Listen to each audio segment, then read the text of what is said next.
అదే RTV app వార్తల్ని క్షణాల్లో చదివే అవకాశం ఉంటుంది. ఒక న్యూస్ పేపర్, ఒక టెలివిజన్ ఛానల్ మీ చేతుల్లో ఎప్పుడూ ఉంటాయి.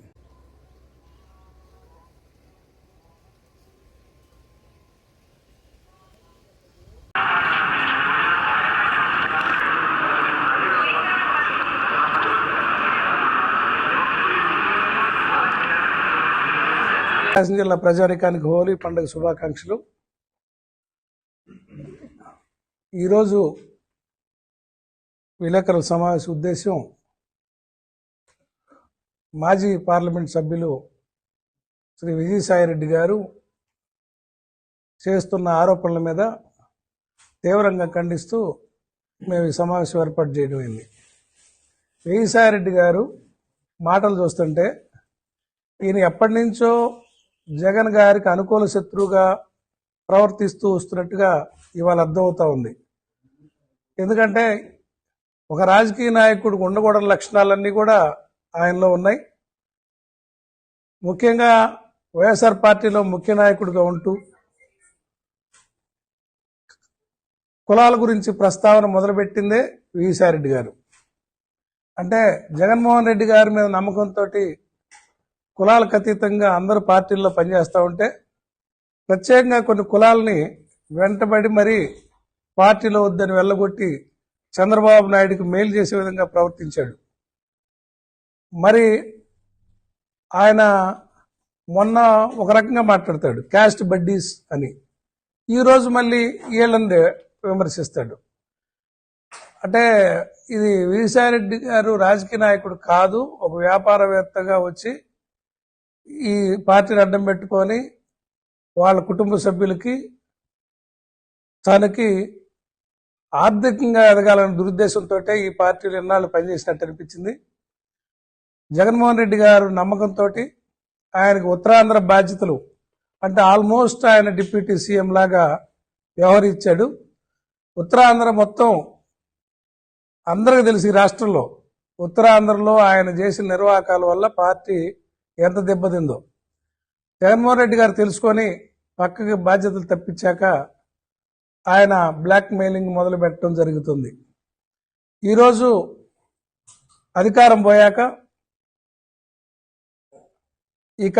ఇక్కడ ఓపిక లేక, ముఖ్యంగా రాజకీయాల్లో సమాజం కోసం సేవ చేయాలనే ఉద్దేశం వచ్చిన వాళ్ళైతే ప్రతిపక్షంలో ఉంటారు.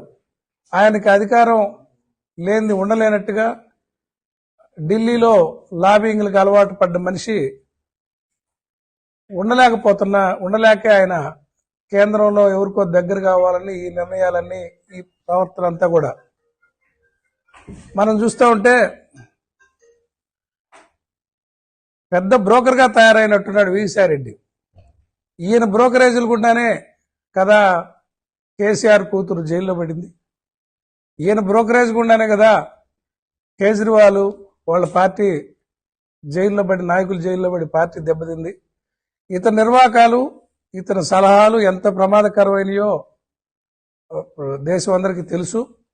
ఇవాళ ఇతను చేసిన తప్పులు కప్పించుకోవడానికి బీజేపీ తోటి అంటగాగాలనో లేకపోతే తెలుగుదేశం పార్టీ చంద్రబాబు నాయుడికి భయపడో ఇవాళ అనవసరపు ఆరోపణలు పార్టీ మీద చేస్తూ ఉన్నాడు. మీ అల్లుడు కంపెనీకి బెనిఫిట్ అయ్యే విధంగా లిక్కర్లో మీరు ఎంటర్ అయ్యారు, పోర్టుల్లో ఎంటర్ అయ్యారు. ఇవన్నీ మీరు ఏ రకంగా లావాదేవీలు చేసుకున్నారో బెనిఫిషియర్ చూస్తే మీరు బెనిఫిషియర్. వైవి సుబ్బారెడ్డి గారికి కానీ వాళ్ళ అబ్బాయి విక్రాంత్ రెడ్డి గారికి కానీ ఇందుట్లో ఏమన్నా ప్రయోజనం ఉందా? పేపర్ మీద మీరు చెప్పగలరా? వాళ్ళని అనవసరంగా మీరు వివాదాల్లోకి లాగి నీ అక్కసు తీర్చుకుంటున్నావు. వైవి సుబ్బారెడ్డి గారి పట్ల నీకు ఎందుకు ఇంత కుళ్ళో మాకు అర్థం కావట్లా. ఈ జిల్లాలో కూడా ఏలు పెట్టి 2019లో వైవి సుబ్బారెడ్డి గారు పార్లమెంటుకి పోటీ చేస్తే ఆయన సీనియర్గా ఉంటాడని ఇతను ఢిల్లీలో ఇతని ఆటలు సాగవేమనే ఉద్దేశంతో సుబ్బారెడ్డి గారి మీద సొంత కుటుంబ సభ్యుడి మీద కూడా మీరు చాడీలు చెప్పి సీటు తప్పిగలిగిన మీకు ఇంకొకరి గురించి కోటరీ అని మీరు ఎట్లా మాట్లాడగలుగుతారు? మీరు ఈ పార్టీలో ఉండి సుబ్బారెడ్డి గారిని అన్యాయం చేసినారని మీ మనసాక్షికి తెలీదా విజయసాయిరెడ్డి గారు? ఈ జిల్లాలో మీరు ఈ జిల్లాలో రాజకీయాలు నిలబెట్టి మీరు ఎన్ని సీట్లు ఇప్పించింది అందరికీ తెలుసు కదా. మీరు ఇప్పించిన సీట్లలో ఉన్నోళ్ళు ఇప్పుడు ఎవరన్నా పార్టీకి పనిచేస్తున్నారా అంటే మీరందరూ ఒక దొంగల్లాగా వచ్చి దోచుకోవడానికి వచ్చి పార్టీ అధికారం లేకపోయేసరికి క్షణం ఉండలేక పార్టీ బయటికి పోవడానికి ఏదో ఒక ఆరోపణలు మీరు చేస్తూ ఉన్నారు. మీకు ఇచ్చిన అవకాశాలకి జగన్మోహన్ రెడ్డి గారు సహనం కలిగిన నేత కాబట్టి నిన్ను ఇంతకాలం బరాయించాడు అనుకోవాలా. ఇంకొకరు ఎవరు మిమ్మల్ని బరాయించలేరు. ఏ అర్హత ఏ రాజకీయ పరిజ్ఞానం లేని నీకు ఇచ్చిన అవకాశాలకి ఇంకేముంది నీకు ఇవ్వడానికి? జగన్మోహన్ రెడ్డి గారు కుర్చీ కావాలనా? ఇంకా అంతకంటే ఏం చేయగలుగుతాడు ఆయన?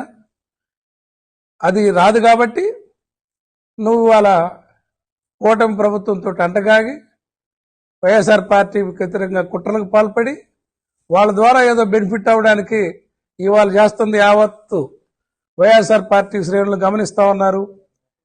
నీకు బుద్ధి చెబుతారు ఈసారెడ్డి గారు. జగన్మోహన్ రెడ్డి గారికి రవ్వంత నష్టం జరిగినా లేదా వైఎస్ఆర్ పార్టీకి రవ్వంత నష్టం జరిగేటట్టు మీరు ప్రవర్తించిన మీ వల్ల జరిగితే దానికి మీరు పెద్ద మూల్యం చెల్లించుకోవాల్సి వస్తే ఈ సందర్భంగా హెచ్చరిస్తా ఉన్నాం. వైవి సుబ్బారెడ్డి గారు ఈ జిల్లాలో ఆయన పార్లమెంట్ సభ్యుడిగా ఉన్నప్పుడు కేంద్ర విద్యాలయాలు తీసుకురావటం, ఢిల్లీకి పోయే రైళ్లు, రాజస్థాన్ పోయే రైళ్లు ఆపటం అనేక స్టేషన్లో, అదేవిధంగా అండర్ పాసులు తీసుకురావటం, ఎస్కలేటర్ రైల్వే స్టేషన్ ఎస్కలేటర్ ఒక ప్రతిపక్షంలో ఉండి కూడా గతంలో ఎవరు చేయనన్ని విధంగా ఎంపీగా ఆయన చేసిన పనులు అందరికి తెలుసు. ఆయనే గాని మొన్న అధికారంలో ఉన్నట్టయితే ఈ జిల్లా దశమారుండేది. పారిశ్రామిక వార్డు వచ్చేది, ఎయిర్పోర్ట్ వచ్చేది, వెలుగొండకి నీళ్లు ఈ పాటికే వచ్చిండే. జిల్లాలో మంచి పేరు తెచ్చుకుంటాడనో జగన్మోహన్ రెడ్డి గారి దగ్గర పార్టీకి బలంగా ఉంటాడనో మీరు కుట్రలు చేసి వైవి సుబ్బారెడ్డి గారిని పక్కన పెట్టించగలిగితే, వైవి సుబ్బారెడ్డి గారు చెబితే నువ్వు పక్కకు పోయేది ఏంది? వాళ్ళ అబ్బాయి అంతకుముందు నువ్వు రిజైన్ పార్టీ నుంచి బయటకు పోకముందు నువ్వు మాట్లాడిన మాట ఏంది? ఇవాళ రోజుకు ఒక మాట మాట్లాడటం, రోజుకు ఒక రకంగా ప్రవర్తించడం, చంద్రబాబు నాయుడు పక్కలో కూర్చున్నప్పుడే మా అన్న అని అంటావు, బయటకు వస్తే క్యాస్ట్ బడ్డీస్ అంటావు, కులాల ప్రస్తావన తీసుకొచ్చి రాజకీయాల్లో హీన రాజకీయ సంస్కృతిని తీసుకొచ్చింది మాత్రం ఈసారెడ్డి అని ఇటువంటి వ్యక్తి ఈ పార్టీకి వదిలేయటం శుభపరిణామం అని కూడా ఈ సందర్భంగా తెలియజేస్తా ఉన్నాను. మరిన్ని వీడియోస్ కోసం ఛానల్ ని సబ్స్క్రైబ్ చేయండి. లేటెస్ట్ అప్డేట్స్ కోసం వాట్సాప్ ఛానల్ ని ఫాలో అవ్వండి. ఆ లింక్ డిస్క్రిప్షన్ లో ఉంది.